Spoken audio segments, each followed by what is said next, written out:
In today's video, I'm going to show you how to DIY one of these disc-bound books. You can then use it as a journal, a planner, a notebook, whatever you like.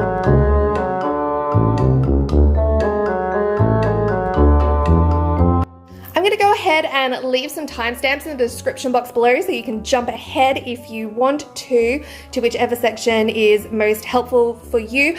But just to give you a quick rundown, firstly I'm going to show you all the materials that you will need and a few extras that I will be using today with some suggestions. I'm then going to show you how I prepare all the pieces and assemble the notebook. And finally, I will give you some tips on what to do if you don't currently have one of these babies in your craft. So the type of planner, journal, notebook that we'll be making today is one of these disc-bound planners.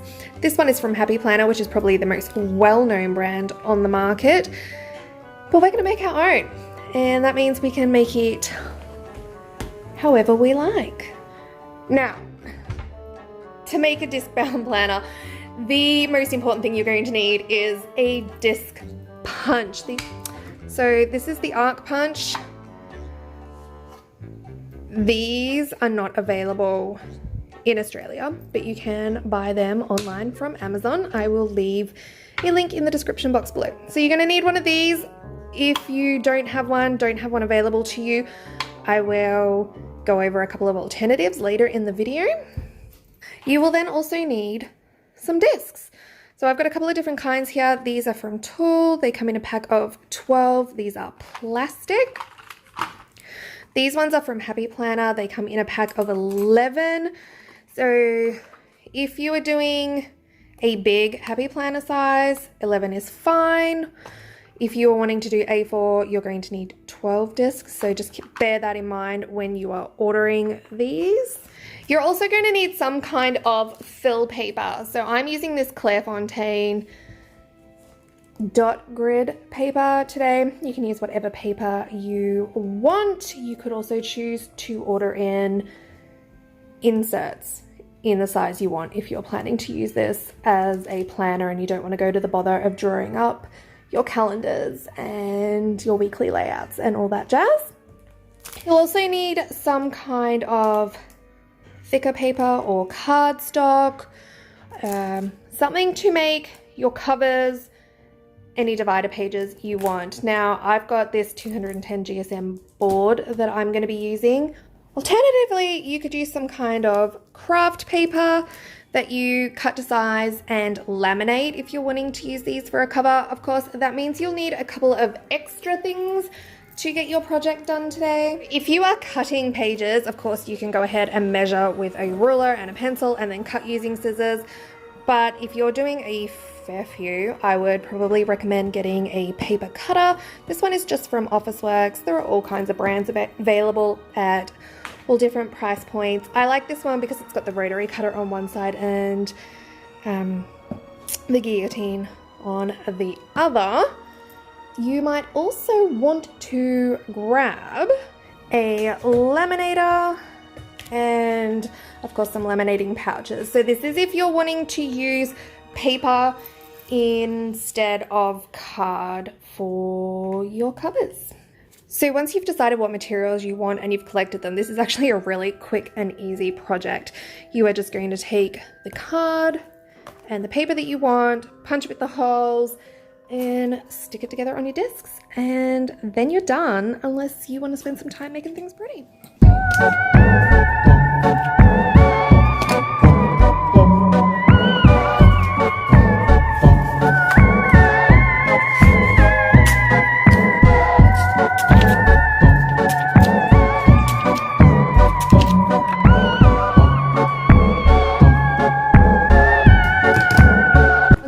Your covers and some fill paper, all you need to do now is just assemble it onto your discs.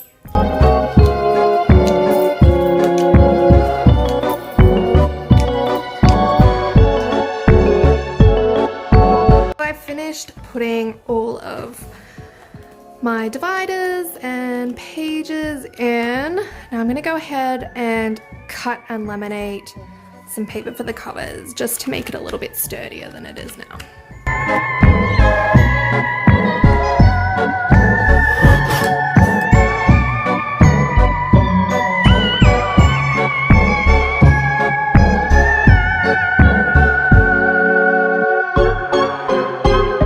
Once your pieces are laminated, you just trim off any excess plastic from around the edges. You can round the corners with some scissors or an edge rounder if you have one. I don't. And then you just go ahead and punch them.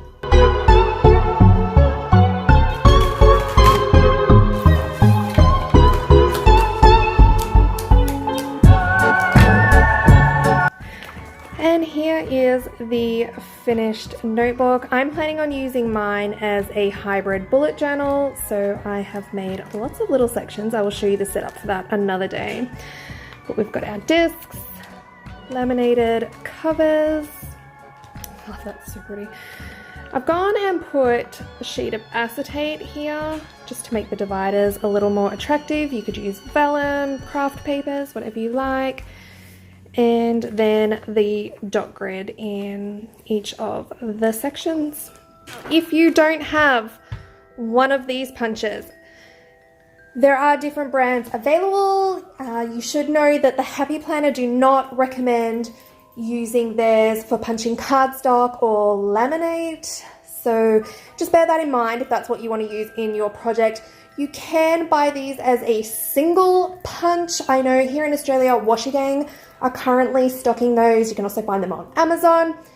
If you have a regular single hole punch in your house at the moment, you can go ahead and use that. I don't have one on hand to show you, but basically, if we just imagine one of these little circles is the hole that you've punched, let's pretend for a moment like I've actually thought this through and have selected one of the circles that is in a little from the edge, much like an actual hole would be if you used a hole punch. This little bit that you're cutting out in a second is actually going to be in that space between your hole and the edge of the paper so that you're mimicking the shape of the mushroom holes. You know what I mean. You then go ahead and snip out the little mushroom end. Now it won't hold as well for you, but it is a workaround if you can't currently access a mushroom punch. If you are planning on using disc-bound products, be that journals, planners, notebooks, I would definitely recommend getting a hold of one of these. They are so useful. I hope you found this video helpful. I'm planning on using this as my 2020 bullet journal. I will show you the setup for that another day. If you have any questions, please feel free to ask them in the comments section below. But hopefully this was pretty straightforward. I will see you in another video really soon. Bye!